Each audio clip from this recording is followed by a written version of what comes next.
Lectura del Santo Evangelio según San Marcos, capítulo 1, versículos del 12 al 15.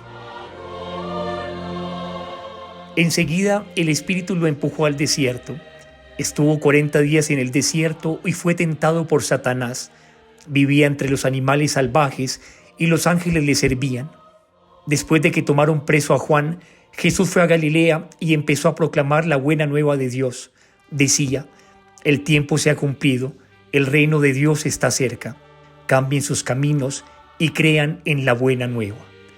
Palabra del Señor, gloria a ti, Señor Jesús.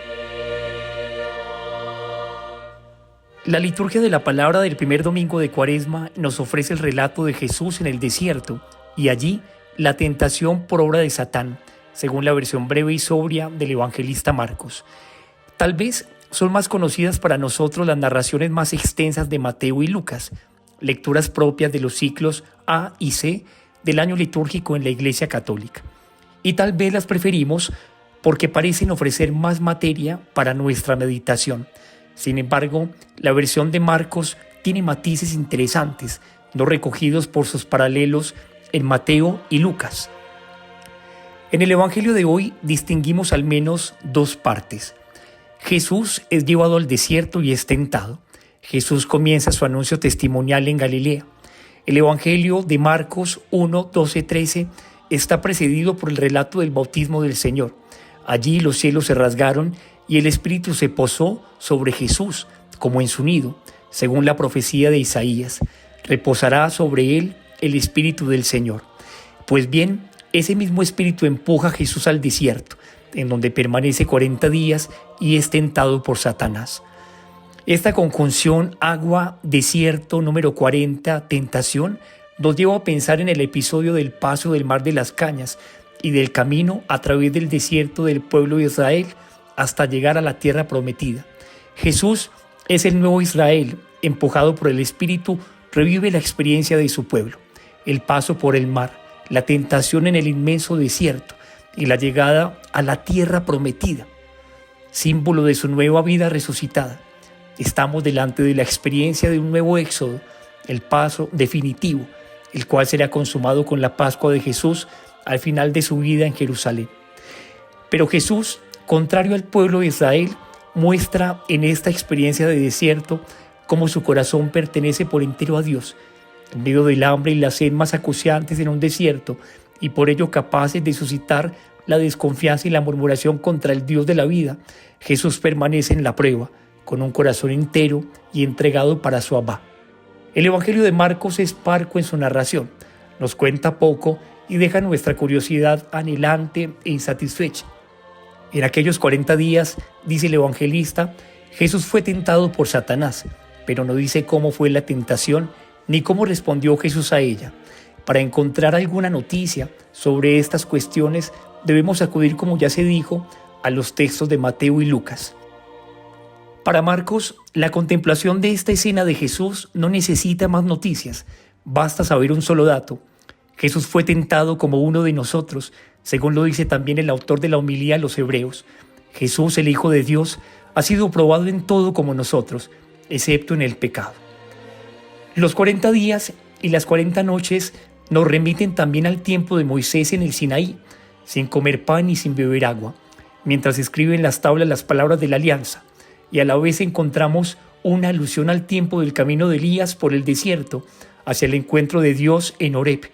Moisés y Elías aparecen así, como figura del Mesías, de quien debía venir. Y Jesús, por su parte, se nos presenta en continuidad con la tradición profética de Israel, aunque Él es superior a los profetas, como la palabra última y definitiva de Dios a los hombres. Jesús es el Hijo amado y predilecto del Padre. Ningún profeta puede hablar de ese modo. Por otra parte, en el verso 13, Marcos trae un dato solo de Él. Jesús estaba entre los animales del campo.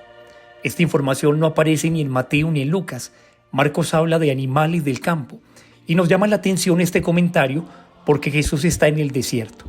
Quizá debemos buscar en las tradiciones antiguas el significado de dicha frase. En las tradiciones antiguas sobre el desierto, por donde anduvo Israel, se alude a animales peligrosos, las bestias salvajes. De hecho, Marcos usa el término griego therion, cuyo significado es bestia. Sin embargo, en Marcos estas bestias no parecen peligrosas para Jesús. Por el contrario, Jesús convive en armonía con ellas, hienas y chacales, escorpiones y víboras, cabras salvajes y gacelas. ¿Qué personaje bíblico tuvo esta relación ecológica con los animales del campo? Sin duda, Adán antes de la caída. El segundo relato de la creación presenta a Dios preocupado por crear una ayuda adecuada para Adán. Con esta intención crea los animales, aunque con poco éxito, porque si bien Adán les pone nombre y los domestica desde la cercanía y la bondad, no encuentra con ninguno una relación de intimidad y de ayuda. Pues bien, Jesús es en el relato de Marcos el nuevo Adán. Él inicia una nueva historia, el nuevo comienzo de una humanidad nueva reconciliada con Dios y con el cosmos. Otros personajes bíblicos capaces de vivir en armonía con los animales salvajes son los niños de Isaías 11, 6, 8. Esta armonía prefigura la paz mesiánica. Serán vecinos el lobo y el cordero, y el leopardo se echará con el cabrito, el novillo y el cachorro pasarán juntos, y un niño pequeño los conducirá. Hurgará el niño de pecho en el agujero del áspid, y en la ura de la víbora el recién destetado meterá la mano. Nadie hará daño, nadie hará mal en todo mi monte santo. Jesús vive en armonía con las bestias del campo, así relee con pleno sentido la profecía de la paz mesiánica, y además Él mismo es nuestra paz. El verso 13 nos ofrece una noticia muy breve y quizá inadvertida, y los ángeles le servían. ¿Cuál es el significado de esta diaconía de los ángeles con Jesús? Hay un profeta de la Biblia hebrea cuya vida está amenazada y él se encuentra derrotado, exhausto en el desierto. Allí él recibe la ayuda del ángel de Dios, quien le pone en pie con sus palabras y su alimento. Levántate y come. El texto nos habla del profeta Elías y dice el narrador, con la fuerza de aquel alimento, el profeta caminó durante 40 días y 40 noches hasta el Horeb.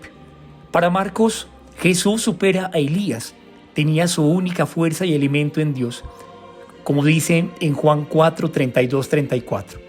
Yo tengo para comer un alimento que vosotros no sabéis. Mi alimento es hacer la voluntad de quien me ha enviado y llevar a cabo su obra. En el bautismo, Jesús apareció como el Hijo amado o predilecto del Padre. ¿Cómo asume Jesús la tentación? ¿Cuáles elementos del texto cabe destacar hoy? En la oración puedo integrar algunos aspectos de la reflexión.